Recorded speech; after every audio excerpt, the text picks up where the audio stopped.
I'm here with the man, the myth, the legend, literally the legend, Howard Beck. Today we're going to talk about Jason Kidd. We're going to talk about the Mavs offseason, and everything coming up here in a second.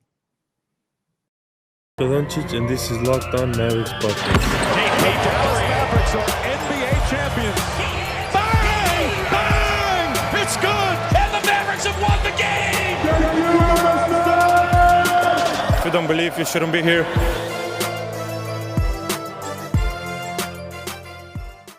Welcome to Locked On Mavs. My name is Isaac. I'm one of your co-hosts here on the pod. I'm from Mavs.com. And our other co-host, Nick Angstead, is taking the week off for vacation. Much needed break from vacation. But I just want to tell you, we have a full week lined up. We have some first-time guests, a couple of days this week that I know you guys will enjoy this week. It's starting today with Howard Beck from Sports Illustrated. We have some reoccurring guests that's happening this week. We have a What If pod on Wednesday. So exciting week ahead at Locked On Mavs. But today, it's Howard Beck Day. If you've been following the NBA for a long time like I have, you know Howard Beck is one of the staples with NBA coverage and content. Listened to him at Bleacher Report, read him when he covered in LA and covered in New York Times. And Howard Beck is a legend, so super thankful for him to hop on the pod today. He's a senior writer at Sports Illustrated. He's a co-host of the Crossover Pod with Chris Mannix. And we talk about a lot of different things today, a lot of fun stuff. We talk about KP in his New York days. We talk about Jason Kidd in his New York days since Howard was covering. He covered the Knicks, covered the Nets there for a bit. Talk about Luka and KP. We talk about the Mavs offseason, kind of what he had heard the Mavericks was going to do, what he thought that the Mavericks would do this offseason, and then a little bit on Lauri Markkanen and Dragic. And it's just a fun pod for myself, as I have followed Howard for many years in his work and podcasting and writing. So I enjoyed doing this pod with Howard. And this pod is brought to you by Rock Auto. Amazing selection, reliably low prices, all the parts your car will ever need. Visit rockauto.com. Tell them that Locked On sent you. So without further ado, let's hear from Howard Beck. Howard Beck, how are you doing? I'm doing well. Thanks for having me. Thank you for that kind intro. I'll live up to at least one of the three titles you gave me. It says man somewhere, like on my, maybe not my birth certificate. Like I could qualify for that part. The myth and the legend part, like it keeps the different degree of difficulty just kept increasing over the course of that. So I'll do my best to fulfill as much of that description as I can. Well, thank you so much for hopping on. Nick, our co-host, is taking some time off. And I texted Nick and he was super jealous because I'm like, hey, I'm bringing on Howard Beck. Is so gracious to hop on and join us and talk about the Mavs. Howard Beck, did you spend 8 to 9 years with the New York Times? It's around 10 years? Yeah, 9 years with the New York Times, most of that covering the Knicks, and then one not even full season covering the Nets before I went back to the Knicks. Okay. That's when I started reading all of your work. Then you went to Bleacher Report. I listened to the full 48. Appreciate it. And then now you're at SI. You're co-hosting the Crossover with Chris Mannix, doing awesome stuff. Senior writer at Sports Illustrated. So honestly, this is one of my favorite podcasts we're ever going to do. So thank you. Appreciate that. You are like when I think about the New York sports scene, I think about Howard Beck. And the Mavericks made obviously a big hire this offseason, bringing back Jason Kidd. We know about Jason Kidd, the player. When I say Jason Kidd, the coach, what do you think about? It's hard to just I can't separate Jason Kidd, the player or coach, or the name just from the reputation. I think Jason Kidd, and I think polarizing. If we start creating categories for him, when we talk about Jason Kidd, the player, absolute genius, just incredible talent, was so much fun to watch. I started covering this league when I was covering the Lakers from 97 through 04. So I saw various versions of him then, right? With the Suns playing against the Lakers, with the Nets facing the Lakers in the finals. And then I come to New York, he's still with the Nets. I'm covering the Knicks primarily, but I'm seeing, when Knicks and Nets are playing. So I've gotten to see a fair amount of him, and he's just such a brilliant basketball mind as a player and an orchestrator and everything else. And so there's that piece of it. And then he finished his career with the Knicks, and that was the year that I got pulled from the Nets to go back to the Knicks, right? So I'm covering the Nets, their first season in Brooklyn, 2012-13. And then the novelty of that wore off a little bit for fans and for my editors, and the Knicks were suddenly surging, in part because of Jason Kidd. And it was their best season by far in years, and is still their best season all these years later. That still is their high mark for the last 20 years. So I got pulled back, and I got to watch the tail end of that. But Jason at that time is really starting to ebb. He's like 40 years old, and he's got nothing left. He's just shot. And then Jason, the coach, so he immediately jumps to the Nets. That was such a bizarre one-year tenure, right? Like, first of all, in this league, very rare for a coach to only last one season with a team anyway. Mm-hmm. Although I think Mo Cheeks once made it to like mid-season with the Pistons before he was fired. That was bizarre on another level. But, Jason Kidd has a knack for and a long history of burning bridges as a player, as a coach. And it happened in Brooklyn, and he forces his way to Milwaukee, and checkered tenure there, I would say, at best. And there's a reason that he was out for a little while before the Lakers picked him up as an assistant. There's a reason there's been a long gap between his time as a head coach in Milwaukee to the present, where the Mavericks decided to hire him. And I'm not going to say the Mavericks were the only team that would hire him, but I think it's possible the Mavericks were the only team. Because of his history there, they have a different kind of understanding. And I think from Cuban's standpoint, a fondness for Jason Kidd and a respect for him. I think the rest of the league would view him with some skepticism, a healthy skepticism, based on his rocky tenures in Brooklyn and Milwaukee. Yeah, I guess that was my next question for you is, was there another team, would there be another team outside of Dallas that would have kind of stepped in and said, hey, we'll take the chance on you again as a coach? Because the fan base, I feel like the fan base right now is pretty split. There's one camp of saying, hey, considering everything off the court, why would you take the chance on a guy like Jason Kidd, considering also his coaching tenure in Milwaukee and Brooklyn? Why is that happening? You have another side of the fan base that's saying, man, people can change. People can change off the court. People can change as a coach. They can get better. And there's this tension right now between the fan base. So if you were a Mavs fan, like, how would you feel about this hire? Would you go the nostalgia route and say, hey, I think a guy can get better as a coach over the years, despite even like Miriam Fader's, excerpts from her book coming out about the Milwaukee days, that's riling up the fan base again too. It's wild how a fan base can be so split right now on the Jason Kidd hire. Yeah. And listen, I mean, I think I used the word polarizing a few minutes ago. So there you go. Like, Mavs fans themselves, who as fans of the franchise probably have nothing but fond memories of Jason Kidd, the player, right? He's an intrinsic part of the lone championship team. There's nothing to dislike about the idea of a Jason Kidd homecoming until you start drilling down into the details. So I could see why fans would be split. I could see why not just the fan base might be split 50-50, but there might be individual fans who within themselves are conflicted about it. And it would be absolutely understandable and justifiable. I think to the extent that fandom is often about some blind faith or wishful thinking, because that's a large part of it, right? You talk yourself into it. Like, we'll get to Porzingis later, but right now, if you're a Mavs fan, there might be some percentage of Mavs fans who are just ready to just like jettison him entirely. But I think the majority, if I were to guess, and obviously I'm just guessing from New York here, I would guess the majority are like, nah, man, we could still see that guy who played in New York. He could still fulfill this contract. He could still be that number 2 to Luka that we so badly need, because that's fandom. And then the second Porzingis is on another team, you're going to be like, man, I'm glad we got, like, even as wishful as you might be about what he could be for the Mavericks and as optimistic as you might be, the second he's not yours anymore, it's like, yeah, that guy sucks. That's fandom.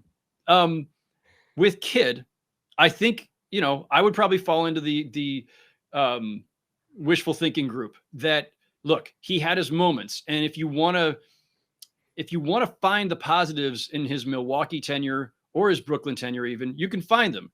Terrible start in Brooklyn, but then they had a dominant, last 3 months of the season. They made it to the second round of the playoffs. They lost to the Miami Heat, who won the championship that year.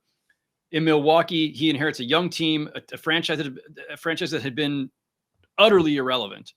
And they make, I think, like a 26-win improvement or some massive leap. And then it sets the bar really high and they can't match it and they start to struggle. But they had a really young roster. And look, Malcolm Brogdon becomes Rookie of the Year on his watch. Chris Middleton goes from an obscure second-round pick to a really good player on his watch. Giannis, Kid was the one who said, let's put the ball in Giannis's hands and let him play point guard or point forward or point something. So you can find the positives there. If I'm going to continue on let's find the glass half full route, I'd say, okay, and now he's had those 2 learning experiences. As a guy who never was an assistant coach, who basically took his Knicks jersey off one day and threw on a suit to coach the Nets the next day. He had those experiences. They definitely were rocky. There's plenty to criticize. There's plenty that's worth criticizing.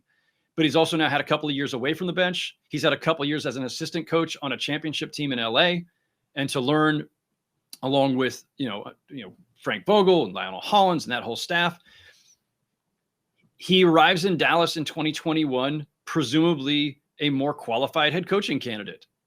And if he's not, if he hasn't learned from any of his experiences, if he hasn't evolved, we're going to know it pretty quick. I'll throw in one last piece of optimism. And all of this is with the caveat that I'm trying to build the optimistic case, yeah. right? Yeah. If I were a Mavs fan, if you're asking me to put on the hat and put on my MFFL jersey for a minute, if I had one, I'm hoping for all these outcomes. And the last piece of that is that, and he told me this in a sit down a few years ago after he'd been fired from the Bucks, that there was criticism of him and an observation that he was terrible with a young team. Like his style, his old school approach, his harder edge, his demanding style was just not going to be the best fit for a young team. And that's ultimately why he lost that locker room, and that perhaps he would be better with a veteran team as he had in Brooklyn and as he pretty much has now in Dallas. So that's the last piece of wishful thinking, optimism, whatever, spin this glass half full stuff is, hey, veteran team. Yeah, Luka's really young, but I mean, Luka plays like a 10-year veteran, right? Like Jason Kidd can teach Luka quite a bit about being a lead guard on a championship level team. Sure, of course, he's Jason Kidd. He's a Hall of Famer. But he doesn't have to teach him from day one. He doesn't have to. He's not some project. He's not some young raw talent. He's fully formed. He's an MVP candidate already. So as young as he is, and as a couple other pieces may be, this is pretty much a veteran team. This might be the better fit for him than that very young Bucks team he had a few years ago. Coming up next, we're going to talk about Nico Harrison and KP. I want to hear Howard Beck and what he has to talk about with Kristaps Porzingis from his New York days in Dallas. Okay, guys, we have to talk about it. It's never fun to talk about, but you have to talk about it. Because sweating, it's just part of life. Sweating when you are working out, that's one thing. But when you are working, or maybe when you go on a date night, you don't want to worry about sweating. And this is where Sweat Block comes into play. It's doctor created, doctor recommended. It works for up to 7 days per use. 7 days, not the Ring, like creepy movie, The Ring, 7 days, but it's 7 days per use. Dry shirt guarantee. If Sweat Block doesn't keep you dry, get your money back. It's featured and tested on the Rachel Ray Show. Let's go by firefighters. Bestseller on Amazon for the past 10 years, over 13,000 reviews, manufactured in the USA. If you want to wear what you want to wear and walk out of your door with confidence that you won't be sweating in your armpits, get 20% off at sweatblock.com with promo code LOCKED on. I also have to tell you about BetOnline AG. It's the time for the NFL. If you're like me, you love the NBA, but you're also playing fantasy football. And BetOnline is the place to be. See, Nick's not here, and I can just rhyme all of it and be super corny because I can make dad jokes. But as always, BetOnline, that's the place you want to be for all of your betting. Get all updated odds, props, contests, including online's biggest $500,000 NFL mega contest and the world's largest $200,000 NFL Survivor contest, open now at BetOnline. Head to the website, use your mobile device, sign up today to receive your 100% welcome bonus. Football, basketball, boxing, right to your favorite Vegas casino games. Do you want to be like Bob Bulgaris? Here you go. Bet Online AG, your online sportsbook experts. Promo code Locked On. Okay, Howard, what have you heard around the league as far as Nico Harrison? Just his hire, just his addition to the Mavericks. What has been the buzz about that? I mean, I'm not going to tell you anything different than what you've probably already heard, but he's universally liked and respected for all of his time at Nike and has great relationships. I always want to say like, and like a great Rolodex of all the movers and shakers, but like nobody has a Rolodex anymore. Like I think you probably don't even know what a Rolodex is. Like everybody, I know what it is, but I've never had one. I actually had a couple of them back in the day because I'm just that old. But like, we got to stop making people my generation have to stop making Rolodex references to define somebody who's well connected.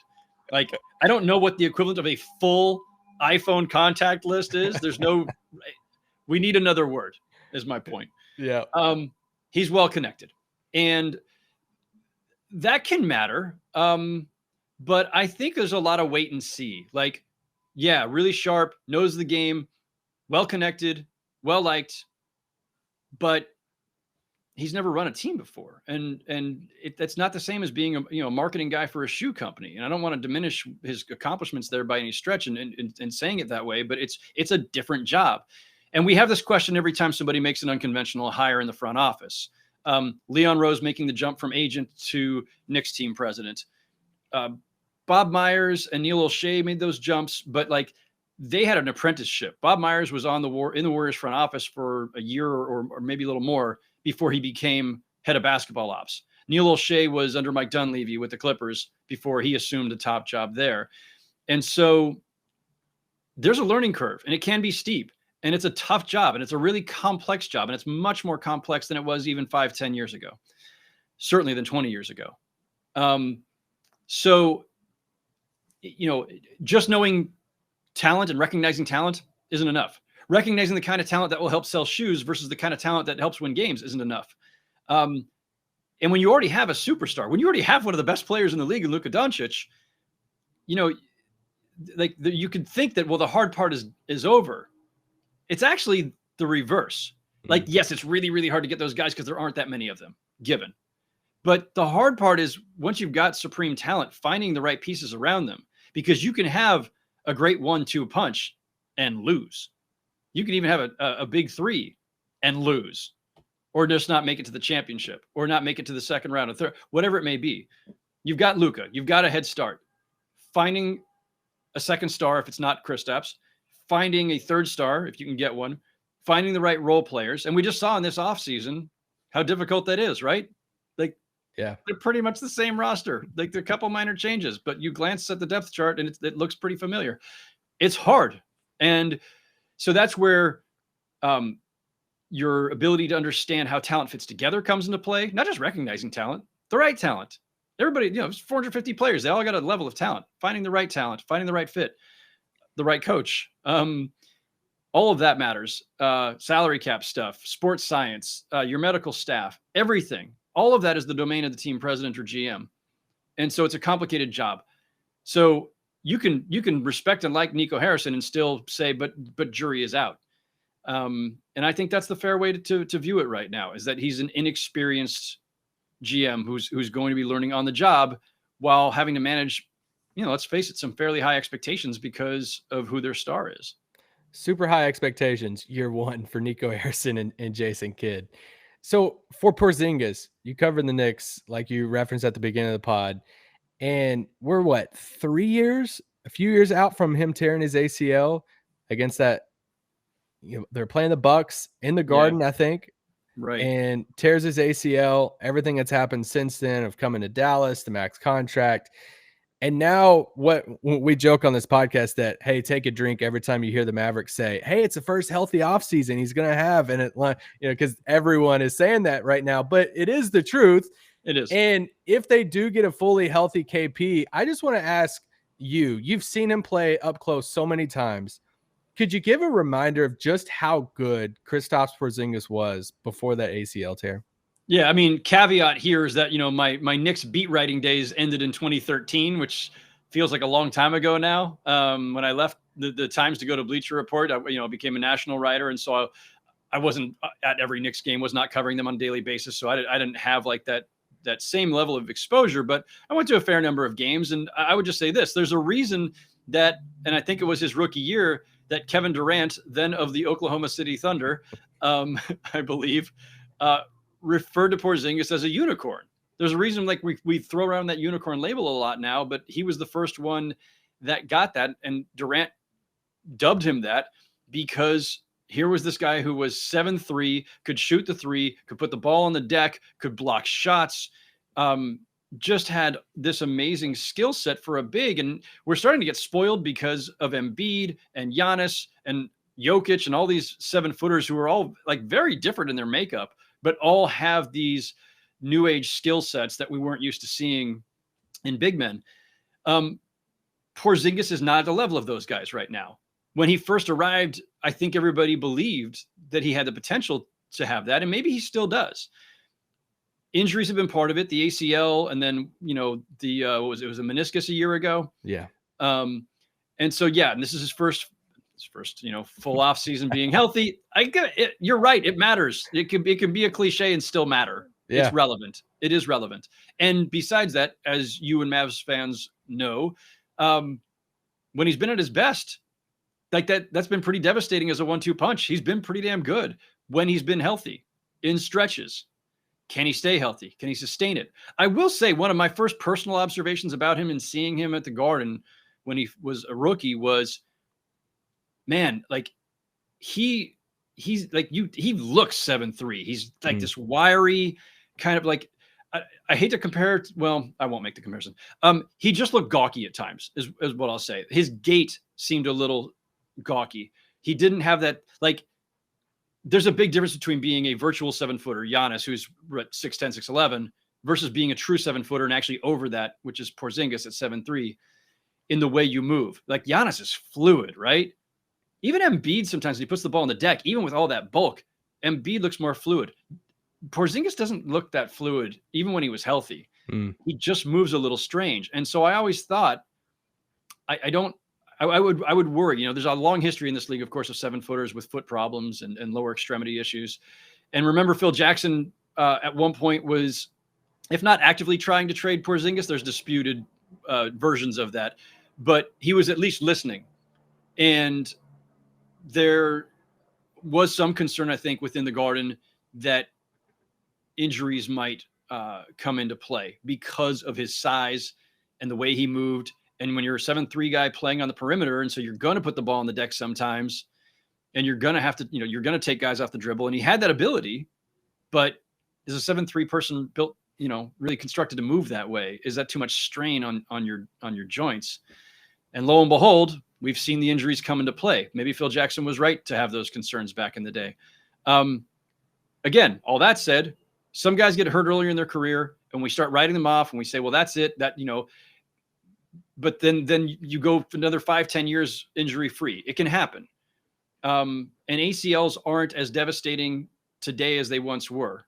So there's still an upside there. There's still potential for him to be the player that everybody saw before he went down in New York, and the player that we've seen flashes of in Dallas. But at the moment, that's a lot of money to have tied up in a guy who does not look like a qualified co-star to Luka Doncic. Do you think 2 years from now he's on the roster alongside Luka? Wow, that's a tough one. How many years are left on his deal? Three.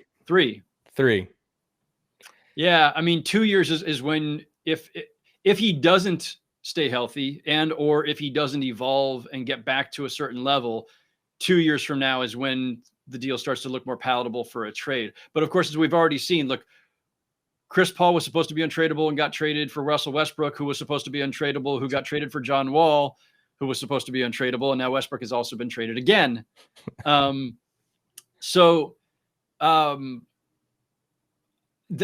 think while there's no like clear demand for Kristaps Porzingis right now, he's not untradeable.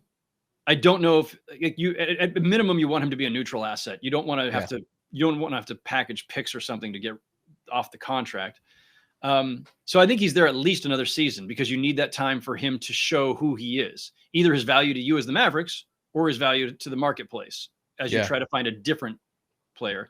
If I had to predict, I think he's still there in 2 years. Yeah. Yeah. That became a dominant. I mean, it's always going to be a dominant storyline when you pair two young cornerstones together on any roster. But just this past season, on top of health, there were, some off the court chemistry stuff and comments and people really looking into body language during the game. But it's like you said, it's like even if the Mavericks wanted to trade him right now, when you're looking at his value, you considering all the health stuff, it's going to have to take some time for value to be built back up for him. And as far as the chemistry stuff goes, I mean, look, you're talking to the guy who spent 7 years with Shaq and Kobe. So, I mean, I saw the best and the worst of that up close. And the main takeaway there is, though eventually it was destined to crash and burn spectacularly, they did win for 3 championships first and go to 4 finals in 5 years. And so you don't have to love each other. You have to respect each other's games. You have to know how to work off of each other, even at times of tension, and bring out the best in each other. And they can do that. And we've seen that again in flashes. Yeah. So, I don't know that that's as big of a concern. I'd be more concerned with Porzingis's health, his body overall, where he's playing. Is he a 4 or a 5? Is he willing to play more of the 5? Because I think he's more dangerous there. And can he just get back to a level? I mean, most of this is on Porzingis. I mean, to an extent, look, we could say some of it is bad luck. It's body, it's health, but a lot of it is on him. He's in charge of his conditioning and his strength and his overall evolution as a player. Take one more break. I'm going to ask Howard a few questions about the offseason. Guys, let me tell you about Rock Auto. It feels like there are a million makes and models of cars out there. Literally, there's probably a million different types of cars out there. And the last thing I want to do, and the last thing I think you guys want to do, especially with busy schedules, is try to track down individual shops to go to and take your car and scheduling and all of that. So why not use Rock Auto? Rock Auto is the perfect solution for your car parts at the tip of your fingers. Why choose to spend 30%, 50%, even 100% more for the same parts from your chain store or car dealership? Rock Auto is a family business serving do-it-yourselfers for over 20 years. Rock Auto prices are reliably low for every customer. They have everything you need: brake parts, tail lamps, motor oil, even new carpet in cars. This is the place, Rock Auto. Go to rockauto.com right now. See all the parts available for your car or truck. Right, Locked On in their How Did You Hear About Us box so they know we sent you. Amazing selection, reliably low prices, all the parts your car will ever need. rockauto.com. Okay, so going into this offseason for the Mavericks, what did you think that they would do? And what did you hear that you thought that, what did the league think that they would do this offseason? It's funny because Dallas should be a destination, but we've gone how many years now of them trying to be a free agent player? A lot. Going all the way back to Cuban's ill-fated decision to break up the championship team, thinking, no. Gonna be a lockout. They're bringing the championship team back together, just in the organization in different ways now. There's a few of them around. Bring Jason Terry back. So, free agency is not a panacea in this league, and it's no guarantee. And a lot of teams have had to learn that the hard way. Hell, the Lakers had to learn that the hard way for multiple years before LeBron finally came. The Knicks have had to learn that the hard way multiple years. So the Mavericks, that's been tough for them. They were right to put themselves in play for Giannis conceptually, just as Miami was. Just as other teams that got burned by that. Like, you do it for a reason, and it's still the right move to have made to hold that cap room. And then you start getting to plan B's and plan C's, and Kawhi gets hurt, and Kawhi's not leaving LA anyway, and Kyle Lowry chooses Miami. It wasn't a great free agent class. We know that. There are other ways to use your cap room creatively, but there still has to be a trade partner out there to want to make a lopsided deal or whatever. I would just say, as we sit here on August 20th, that the offseason still got some ways to go. There's still the possibility, whether that's for a Dragic deal that has not yet materialized or something else. I'm not the first to say this, but, clearly one of their offseason priorities needed to be another playmaker so that you're not leaning on and burning out Doncic to the same extent. And they haven't accomplished that yet. So is there still another move to be made there, whether it's Dragic or someone else? But I don't know that this roster is substantially better than what it was, other than good health, right? Like you had a bunch of guys who got hurt last year. You had COVID issues last year. Powell was only a year removed from his own injury at that time. So again, he's got a healthy offseason to get his body right too. So there's still some time here for them to make some improvements around the margins. I don't expect, Bradley Beal or Damian Lillard is going to fall from the sky and land in their lap tomorrow. Yeah. But I think they played the offseason the way that they had to. I think that Nico Harrison coming into a plan that was already laid out, right? Oh, this is our cap room summer. This is our Giannis summer. Well, obviously that was by the wayside long before Nico was hired, but okay, now what do you do with that cap room in a free agent class that doesn't really have a lot of available high-end talent? So I understand if it's disappointing, but listen, if winning the offseason meant giving, a huge contract to Kyle Lowry as Miami did, and I'm one of those, look, I love Kyle Lowry and I love Miami getting him. I think it's perfect for them. And I think Miami could be top 3 in the East now because of him, but it is also a risk. Like we all have to acknowledge there's risk baked in because of his age and miles. And that could end up being, a benefit to Dallas ultimately. Maybe that would have been a celebrated move that backfires. Who knows? But there's some time to go here yet. Let Nico Harrison and Michael Finley and advisors, consultants, whatever Dirk is, scour the market for another 6 weeks here and see what they come up with. If they could somehow pull off Lauri Markkanen, do you think he fits? Do you think it would be worth it? It's funny because I alluded earlier to the idea that Phil Jackson at one point was looking to, or at least open to trading Porzingis. And one of the reports, the rumblings at the time were that he was going to trade Porzingis to Chicago for the pick that would be used for Markkanen, or maybe it was just a move up in the draft to get Markkanen. It might not have specifically been Chicago's pick, but there was a Porzingis Markkanen thing at the time, which I remember because it sticks out because they're both, white European dudes who shoot from the outs, who are, big men who shoot 3-pointers.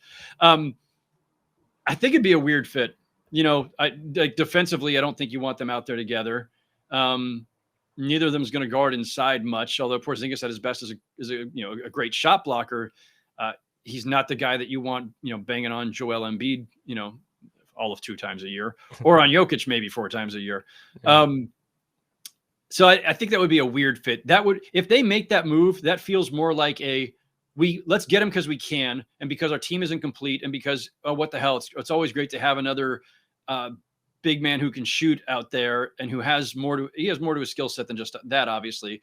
And let's see how he evolves under our watch. And hey, if he really pops, maybe he's the ticket to us unloading Porzingis. I don't mean using him to induce another team. I mean, he's the Porzingis replacement.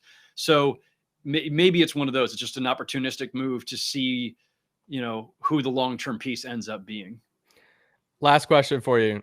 If they could pull off Dragic or another playmaker, where would you put Dallas in the West next year? And if they're tiers or wherever it is, do you think they're higher than where they were last year? Or like what would be, how would you view them?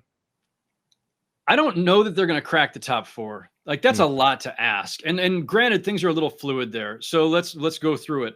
The Lakers are definitely top 4 given health. And at this stage of the year, you always have to say given health, like you assume health, aside from guys who are missing part of the season, right? I'm not assuming Kawhi Leonard's returning anytime soon. Jamal Murray's injury was before Kawhi Leonard's by a substantial margin. So I'm actually thinking Jamal Murray returns sometime during the year, but Kawhi doesn't necessarily. But so you've got the Lakers in the top 4. I think Phoenix stays up there. I think Utah stays up there. So you've got 3 that I think are pretty decent bets to still be there. Yeah. Does Denver make it with only a half season or less of Jamal Murray? I would lean toward them doing it. I would lean toward the combination of Jokic, a full year of Aaron Gordon, and Michael Porter Jr. making another leap potentially. I think Denver can still be a top 4 team. Paul George looked really good after Kawhi Leonard went down. Like I need to carry it. Okay, that's fine. I can be number 1. And especially during the regular season, and the Clippers had a decent offseason otherwise, they'll still be in the mix for the top 4. And I haven't even gotten to the Warriors and, a presumably healthy Klay Thompson. So is Dragic enough to vault the Mavs? I don't see it. Yeah. But a lot of those teams I just mentioned have their own caveats, so it's not impossible. Now, you just wanted to end the podcast on a sad note. I was waiting for hey, Dragic would put them in the top of the West next. I would love to look. I love Dragic as a player, and he's a great dude, and he's great with the media. And I think he'd be an excellent acquisition for the Mavs. Like I would celebrate that move for them. That's definitely a positive. But he's got a lot of miles on him too. So no, he's not the one that catapults the Mavericks into title contention. I don't think. I think that's a bit of a stretch, a little bit too much to put on Goran Dragic. Well, Slovenian fan, we have a lot of Slovenian listeners that, especially after the Olympic run, we did a lot of post game pods for the Olympic Games, and yeah, so Slovenia is going to be excited if Dragic comes to Dallas, especially amazing. Igor too. You know, Igor Kokoskov hopping on board kid staff, and looking like that's going to be happening soon. So, Howard, thank you so much for hopping on, talking Mavs, talking Luka, the offseason, Jason Kidd. Yeah, I mean, you guys know if you're a fan of the NBA, you're listening to the crossover with Howard and Chris Mannix. Is there a regular schedule, or I just wait for it to pop up on my phone whenever there's a new episode? No, appreciate the plugs. Yeah, no, it is on a regular schedule. Every Tuesday, it's Chris Mannix and me doing just NBA chatter, the usual punditry. And then it runs again on Fridays, which is me solo hosting along with a guest. And I'll bring through players, coaches, actors, musicians. As long as they've got some kind of tenuous tie to the NBA, they just have to be an NBA fan, and they qualify to be a guest on the podcast on the Friday version. So Tuesdays and Fridays, the crossover podcast. And if anybody wants to scream at me or say hello on Twitter, I'm at Howard Beck. So, well, so when I think of Sports Illustrated, I think of Lee Jenkins, and that was like one of my favorite writers back in the day. And so now it's like, oh, okay, now one of my favorites has moved to SI, and it's like moving, passing of the torch some. So appreciate that. Yeah. Lee Jenkins and I, who did overlap at the New York Times for about maybe a year or two before SI poached him back in the day. So we were teammates for a time, and Lee's one of the all-time greats, man. Great dude, incredible writer. To this day, I'm so happy for him because he's got this really cool gig that none of us can quite define. Because I know, I was like, well, I don't even know what it is. He's working for the Clippers in the front office doing, I don't know what, but I'm sure it's great.